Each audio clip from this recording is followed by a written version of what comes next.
And I'm happy that Dinah was able to join us. She joined our office just recently in March. Dinah has previously worked at the Disability Rights Pennsylvania. Dinah has been focused on improving access for people with disabilities for over 11 years. First, as an intern, I wanted to mention that since I know we probably have some interns on this call, and then as a lawyer. And we were very happy when Dinah agreed to join our office. I wanted to kind of briefly summarize the report that we did pursuant to the House resolution passed during the last Congress, really at the recommendation of this committee. In this report, we kind of looked at the House facilities, from two perspectives. The first perspective was comparing the facilities to the most recent ADA architectural design standards, which are based on the 2010 standards for accessible design, which were originally based on guidelines issued by the Access Board. The second perspective that we looked at the House facilities at was what we called functional accessibility. And this approach looks at the facility from the perspective of the users and can help identify issues that comparison with the standards do not identify. So with respect to the barriers that we found by referencing the standards, we did identify over 1,600 barriers to access in House facilities. A large percentage of those 477 were actually in member offices. And actually many of those could be solved fairly easily by moving or replacing furniture, self-service racks, keeping both sides of the double doors open. We have the next kind of largest category was in the multi-user restrooms. Some of these often involved, some of these could also be solved fairly easily by moving fixtures and dispensers, but others require more complex kind of fixes, including redesigning the stalls and redesigning the fixtures. We also, found what we call facility-wide barriers that I'm sure many of you are aware of. We have a lot of kind of the traditional doorknobs on doors. Generally, the ADA standards require lever-type hardware so that somebody can push down and open it. We have a lot of very heavy doors. Generally, the standards require that only 5 pounds of force are needed to open the door, and we have quite a few doors that require more than 5 pounds of force to open. And we also have a lot of the double leaf doors, and whereas if one leaf is open, it's not wide enough for a wheelchair to get through, so that it doesn't really comply with the standard. So then, in terms of the functional accessibility assessment, again, this is something, for instance, the standards will tell us if a restroom is identified as accessible, whether everything in the restroom meets the standards, but it doesn't really tell us how many accessible restrooms you should have in the facility. That's the type of thing we look at with respect to functional accessibility. What we found is, I think, which is not a surprise to a lot of people, is that the current distribution and number of accessible restrooms and family restrooms really is not convenient for many users. The current directional signage and the directories are often confusing, difficult to read, or inadequate. Access to the buildings is affected by the topography of the hill. Again, that's not, I think, a surprise to any of us, but that means like the drop-off locations for vans, taxis, and cars are affected by the hill, and also some security concerns. We also, noted the Capitol South Metro stop elevator, which leaves people at the bottom of the hill. And then, we found that movement between the House buildings can be difficult for those with mobility impairments. There are a lot of very steep grades in the tunnels, and so in many cases, the best accessible route is actually outside of the buildings to get from one building to the other, but often these routes aren't very easily found or well marked. So, all right, so that's kind of what our general findings were. That's great. That's great. That's a great start. I'm going to just to give Phoebe an opportunity.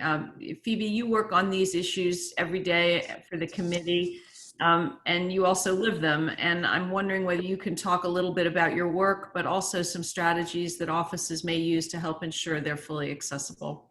Sure. I have to say, every time I hear John speak, I feel so seen because as a wheelchair user, I think I've encountered most of, if not all of the things that he's identified as being problematic in terms of disability access for wheelchair users. I will say my little caveat is I'm a manual wheelchair user. And so those steep grades that he's identifying in some of the tunnels, depending on which direction I'm going, those can be kind of fun. So some of you may have seen me at different points screaming down the hall, you know, going downhill in my wheelchair. I do have a little fun doing that. So I've been known to tell people as I go by, yes, this is as much fun as it looks. So I'll just say that. You know, John is absolutely right. There's a lot of real challenges in terms of the physical accessibility on the Hill. I deal with, you know, as the Council, Disability Policy Council for Ed and Labor, I deal all the time with sort of attitudinal barriers and working on making sure that people with disabilities have the opportunity for competitive integrated employment. And oftentimes the barrier is not a physical barrier, it's an attitudinal barrier in terms of, you know, people not thinking that they are capable of working, and also people not making the effort to find jobs that are the right job for that person with a disability. So I kind of approach this from a slightly different angle. And also just thinking about, you know, what I think it's important for staff to understand about, you know, having a disability and working on the Hill. I think about that from two sort of frames of reference. And one is, you know, staff has a real role to play in terms of making the Hill more accessible to people with disabilities, both visitors and possibly themselves and their coworkers. And that's to say that, you know, some of these barriers that are physical that exist, like the doors that we keep talking about that are such a pain, you know, if staff really understands how to, you know, sort of graciously move things so that a person in a wheelchair can get through, or how to open those doors to make that entrance for that person with a disability as, you know, as sort of not awkward as possible, and just understand some of those, you know, ways of relating to people with physical disabilities, that's really helpful. Also just thinking about, you know, how they might accommodate somebody who's blind who enters their office, or, you know, how they might relate to someone who's deaf who comes into the office. Those frontline workers really can make a big difference in terms of that person with the disability and their perception of their experience in that office. So that's just something to think about. In terms of staff with disabilities themselves, the point that I really think is most important to make is that the Americans with Disabilities Act is a big tent.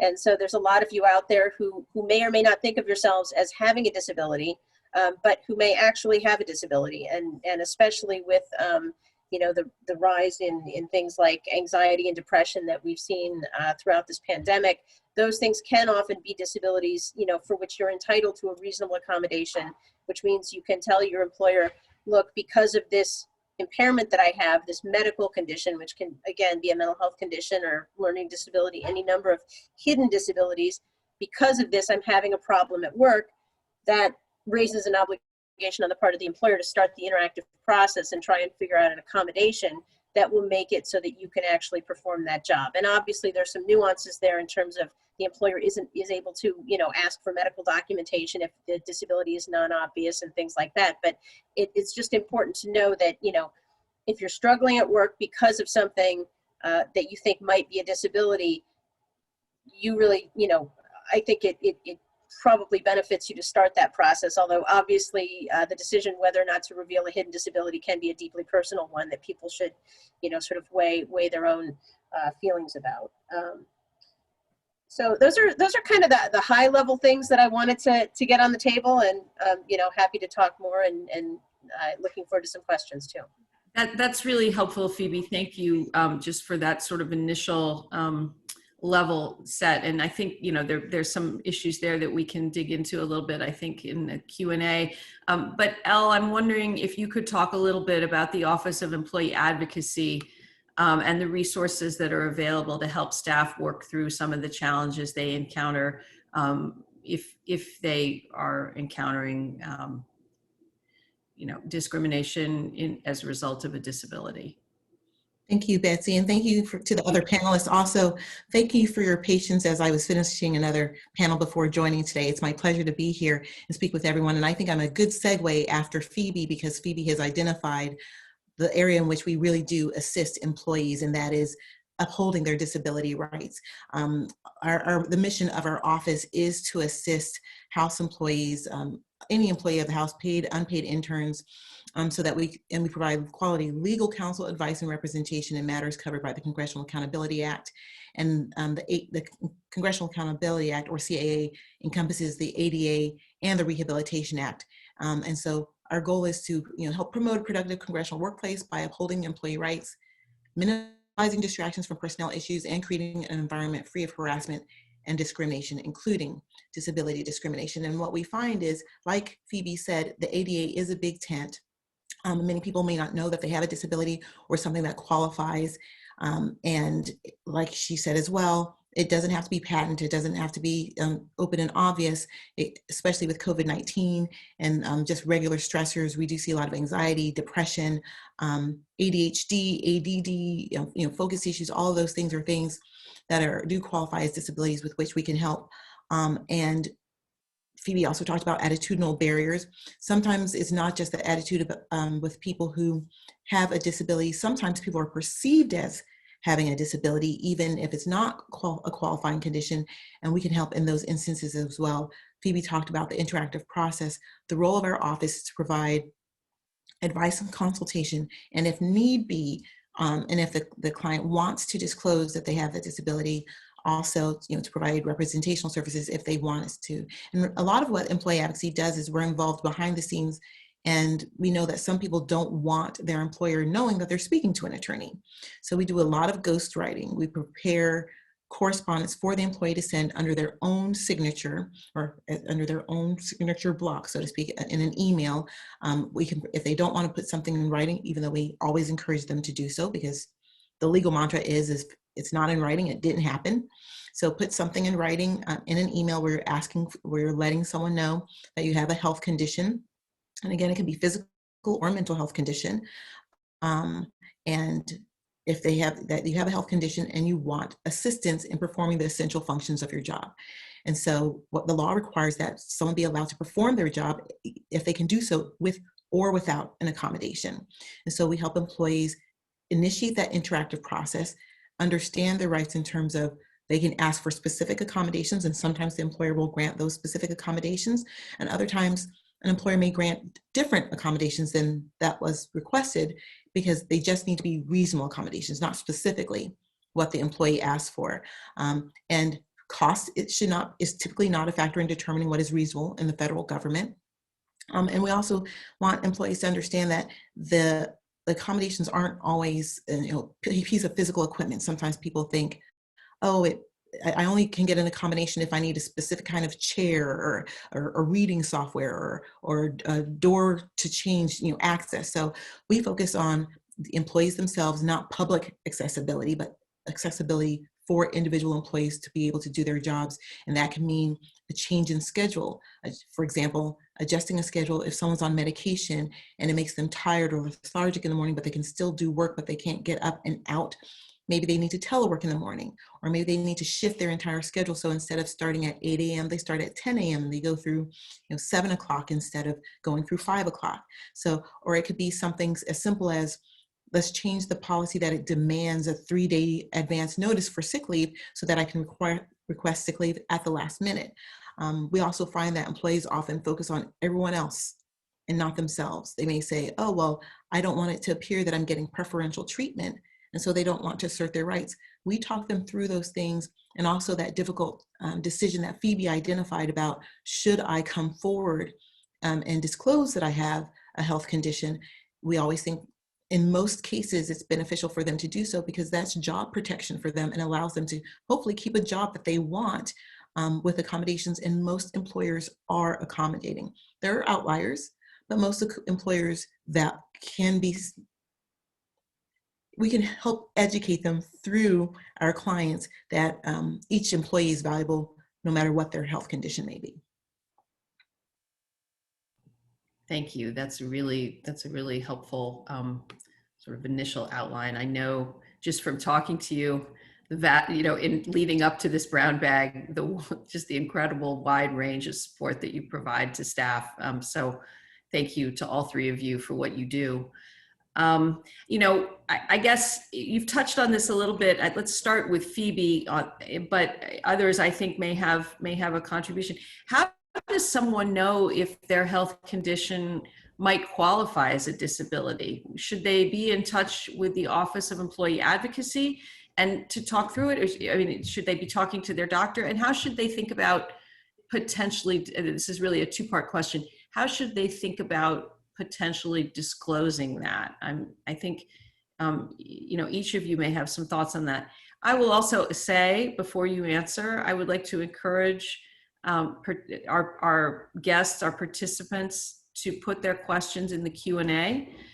You can also raise your hand, and I'll try to make sure that I see everybody on the screen and call on you. But if you have questions and can put them in the Q&A, that'll be great. But just to get our conversation started, if we could talk a little bit about how folks know if they have a condition that qualifies as a disability, and how to think about beginning to get support.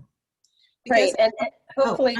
I didn't know to whom that was directed. Was that directed? Sorry. It's somewhat of a legal Start question. with Phoebe and then go to Elle. How about that? I think hopefully we'll come up with the same answer. I mean, I used to teach disability law, and actually what I used to say is if you've, the answer in the ADA is usually it depends. And unfortunately that's true in so many different ways. But I mean, the legal standard is if you have an impairment that substantially limits a major life activity. The ADA Amendments Act, which was passed in 2008, really sort of broadened that definition and made it very clear. And this, I think it's always interesting to think about, your bosses passed that law, right? So that's just an interesting sort of thing to look at as you're an employee of Congress. Congress decided in 2008 that the ADA really was supposed to be a big tent, and that we really shouldn't get ourselves tied up in knots asking, does this person really have a disability? That is the predicate question. You're only covered under the Americans with Disabilities Act and Section 504 if you actually are a person with a disability. But again, that can be a pretty broad range of things. In terms of figuring out whether you have a disability, I think obviously, talking to a medical professional might help, but they're not legal professionals and they might not know either. But I think it's a really basic question. Do I have an impairment? If I'm diagnosed with a learning disability, that's an impairment. Does it, substantially limit a major life activity, for example, of reading? If the answer is yes, then there you are. You have a disability under the ADA, and then you sort of can proceed from there to trying to seek an accommodation. There's also, obviously, if there really are questions about that, obviously talking to the Office of Employee Advocacy or one of those resources, the nice folks that are here today would be great. Also, there's the Job Accommodation Network, which has a lot of information, not only about the accommodations that might be provided if you do have a disability, but also just a lot of, sort of a list of various disabilities that frequently qualify for accommodation. So that's another helpful resource that I would point people to.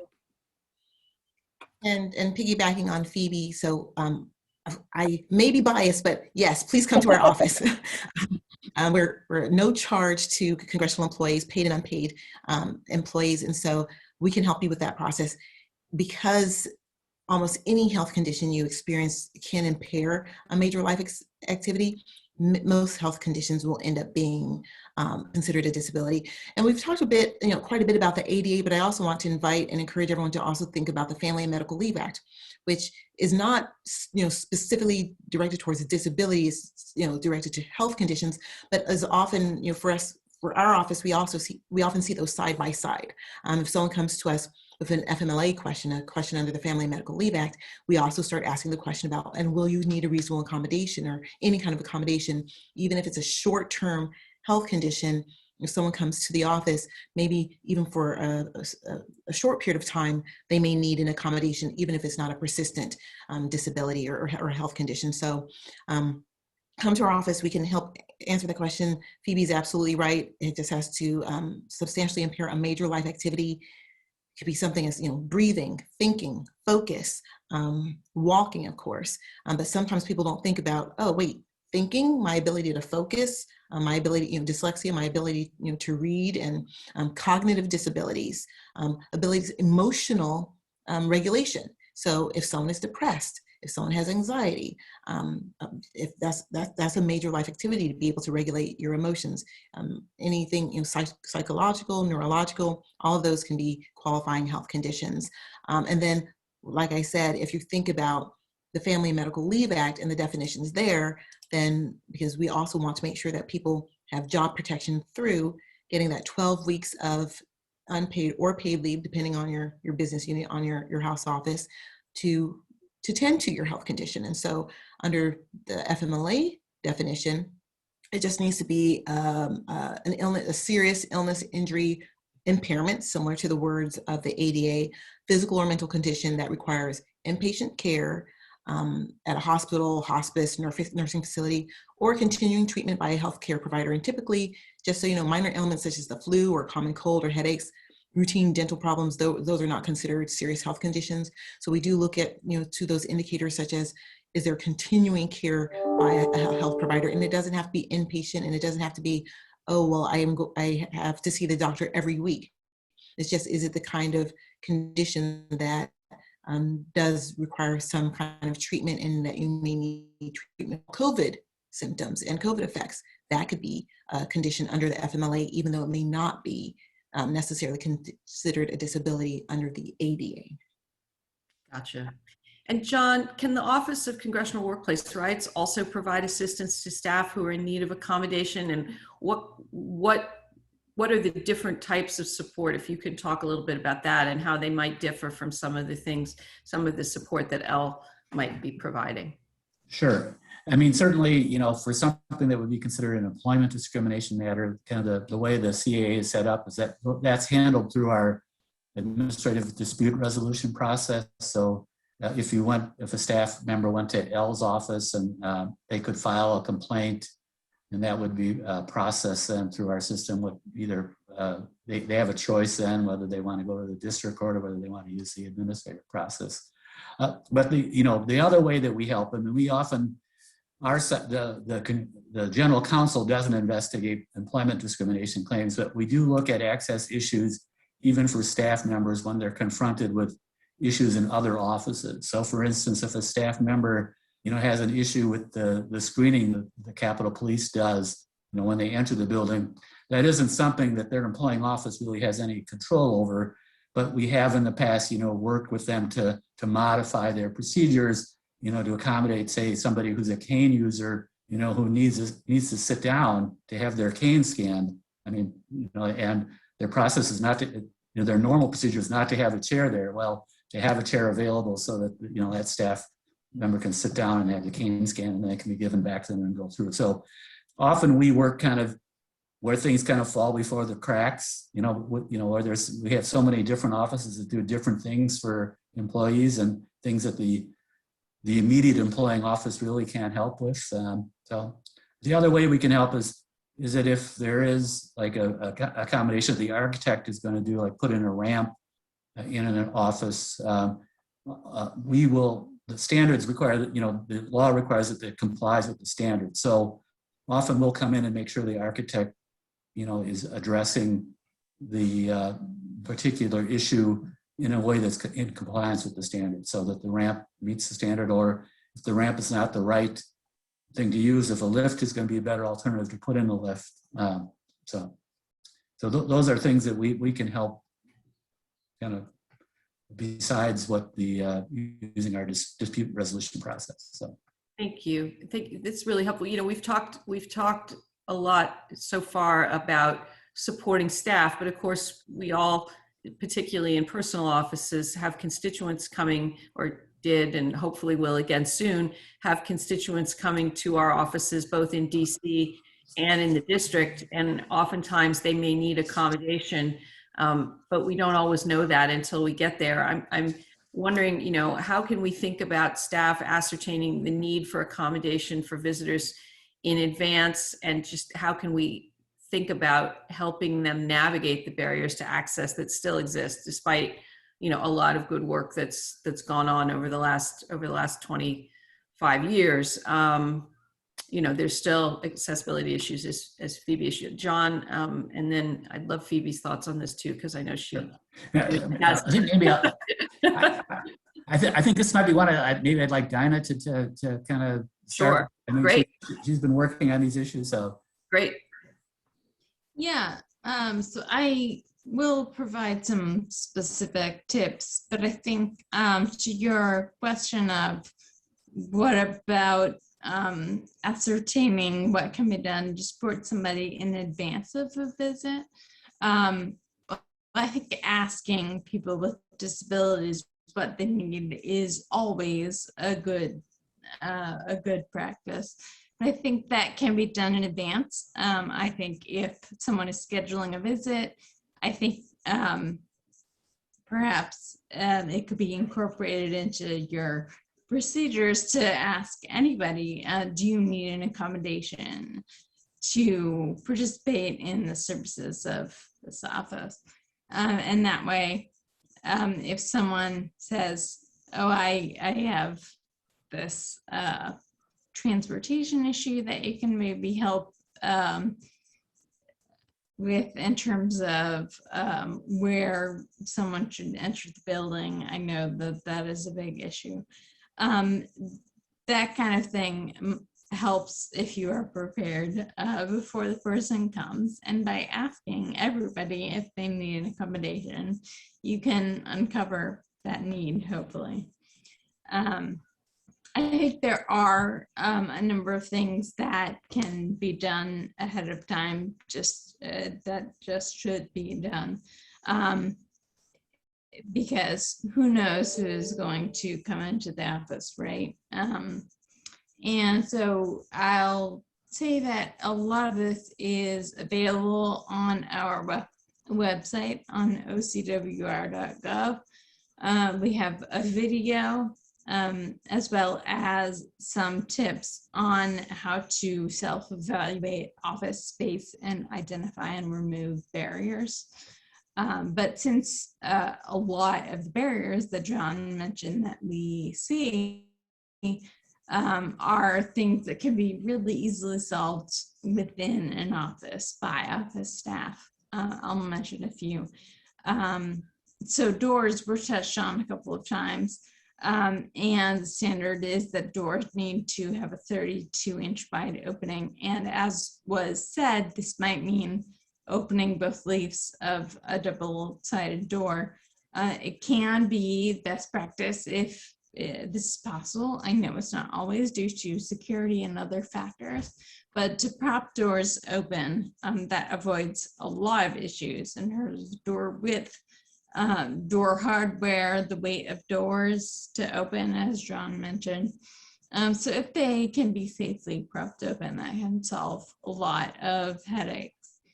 The accessible path of travel, so that's the route that a visitor would take to access public spaces in the office, like from the reception area to a meeting room. That path should be at least 36 inches wide.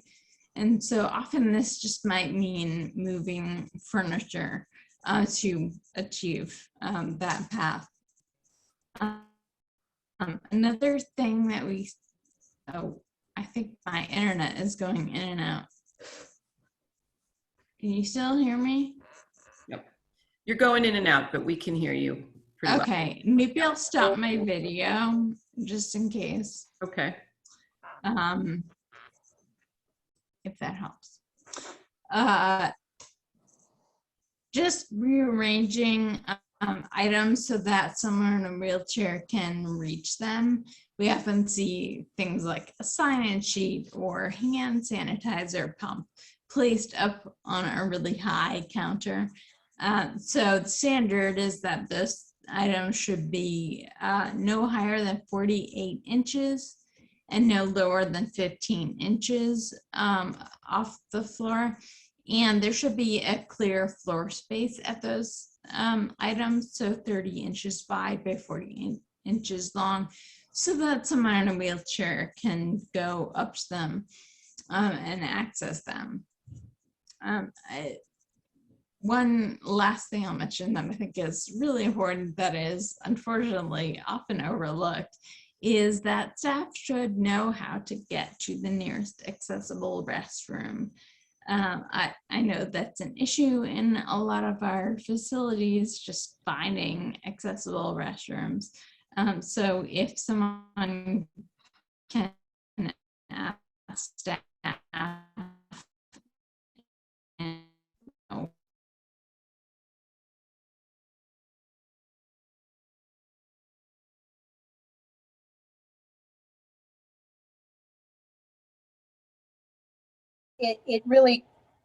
it's really a matter of imagining us in the room. So in other words, when you're interacting with someone on the phone who's talking about coming to visit the office, imagine they might be a person with a disability and ask the question, do you need an accommodation? Just as Dinah said. I think the only thing that I would really add substantively is, yes, finding the bathroom is so important, and it's great when, it is really important that staff know where the nearest one is so that they can direct folks. Also, I would point out exits because I have had, a couple of different times, especially early on in my career, where I couldn't find the exit. Sometimes you'll come in a building with some people or whatever, and you're kind of following somebody, and then you're in the office for a while, and then you go to leave, and it's like, oh, where did I come in? And a lot of times staff won't know how to direct you to the nearest accessible exit or entrance to the building. So I think those are other things that, just as a matter of staff training, are really important for folks to understand. And again, I guess I would just think about, just some basic etiquette in terms of how to interact with people with disabilities in your office.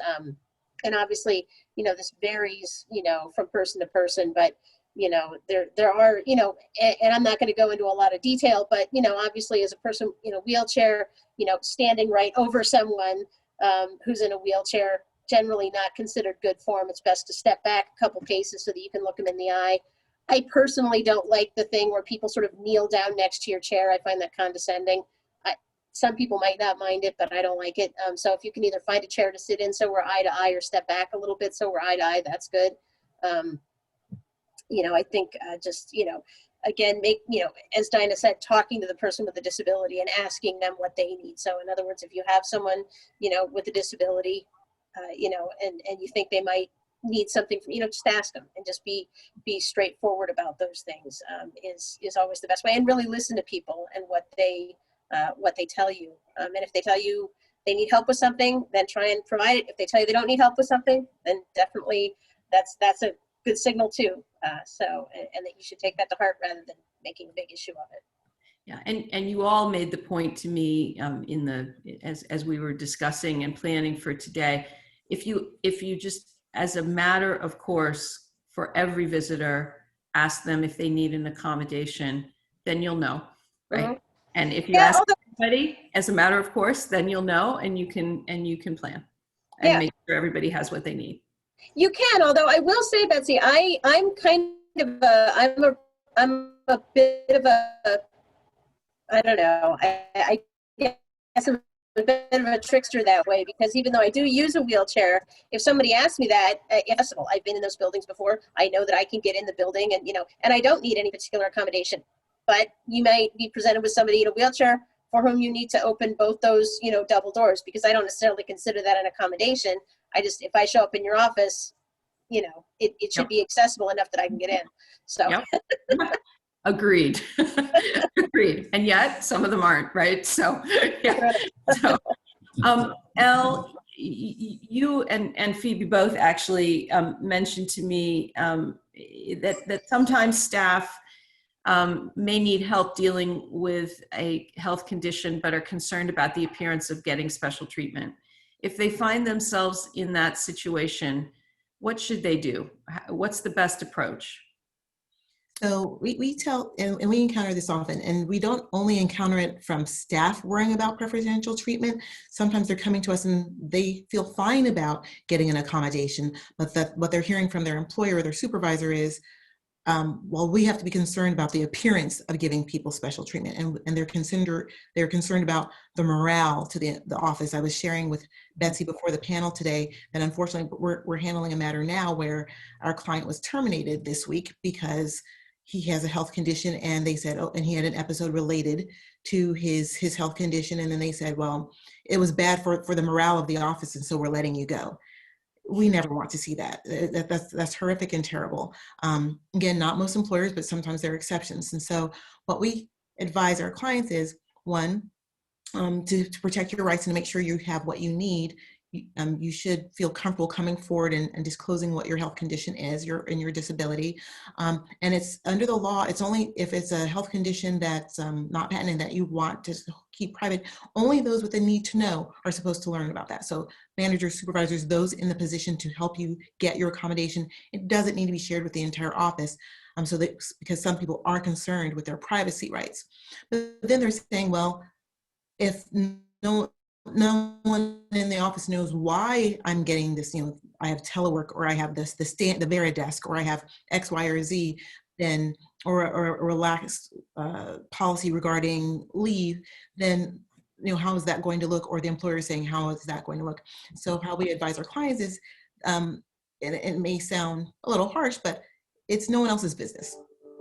It really is, so we craft correspondence and we tell our clients in a way so that if they need to send it in writing to their employer or have a talking point, that, what the employer can do is basically say, every employee has different needs to maximize their performance. And we just basically want to have each person focus on their own situation and their own needs. And that's what we do as employers. And it's basically conveying to the employees who may question it, stay in your lane.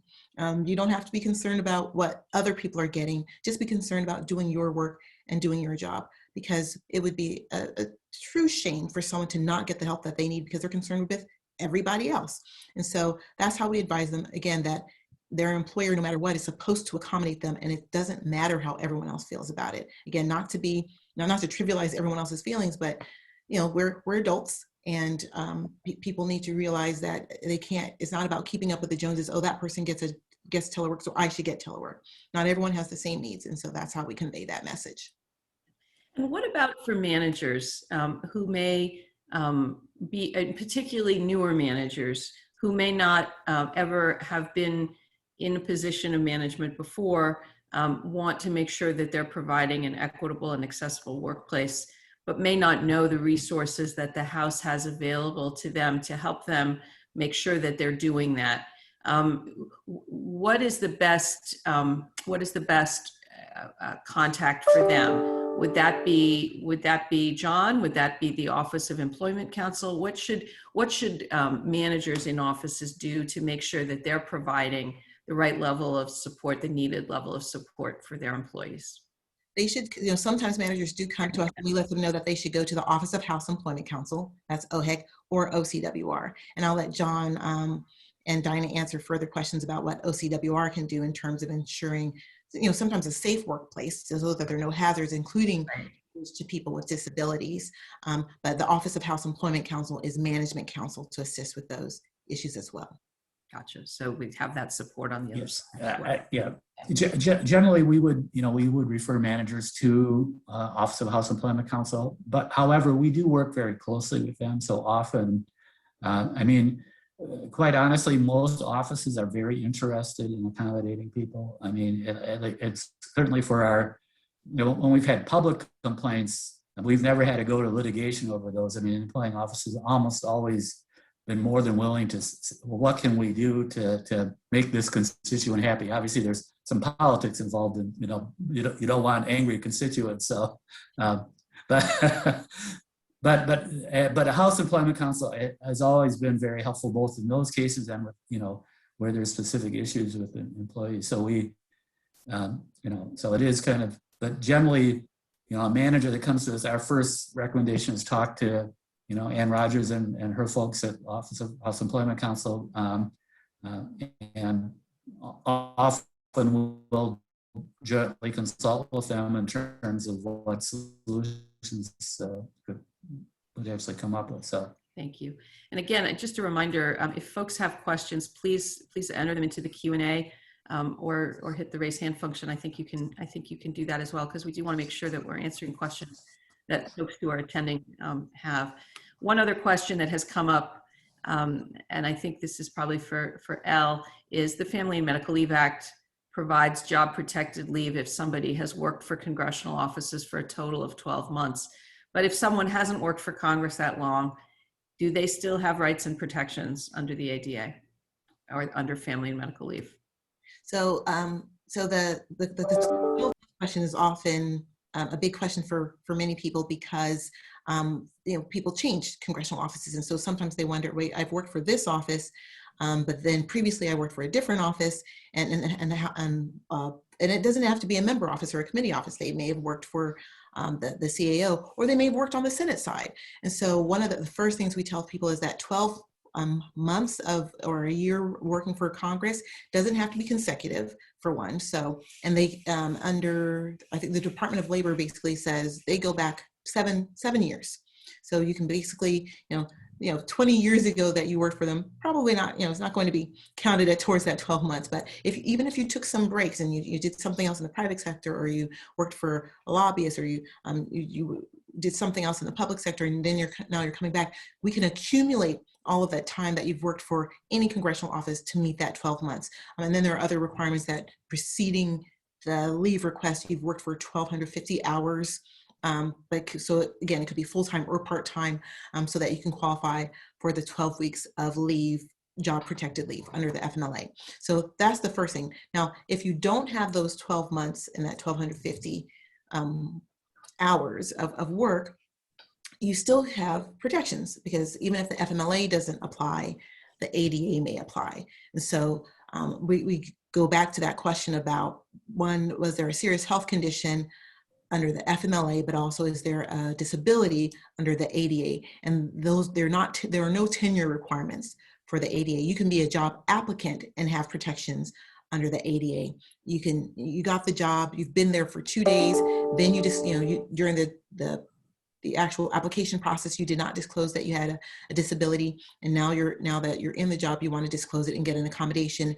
Again, you're there 2 days and someone says, oh, we're not going to do this, or someone starts making comments to you, because one of the things we see often, people think, oh, well, I have to have suffered discrimination, but that can take many forms. It's not necessarily an adverse employment action, although it can be. So it doesn't have to be a demotion, termination, a limit of being able to do training or other job enhancing activity. It could also just be suffering a hostile work environment. People start making comments to you.